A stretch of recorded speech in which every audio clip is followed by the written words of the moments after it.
Aisha, sinongera gukunda uko nagukunze.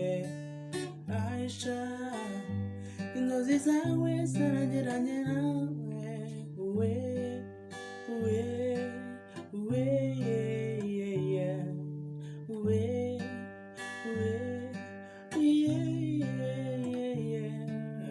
Aisha, sinongera gukunda uko nagukunze. Aisha, inzozi zanjye zaranyuranye nawe.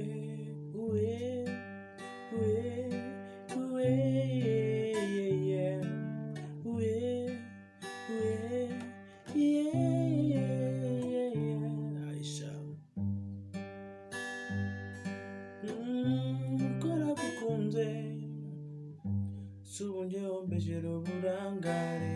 Oya ikamere mbi yanyukamye aho ngaho hari igitamaye.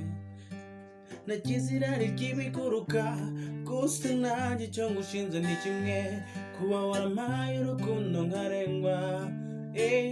Iyo nza kubimenya. Aisha, sinongera gukunda nkuko nagukunze.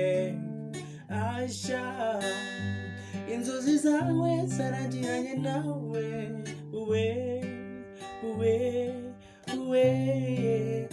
Aisha,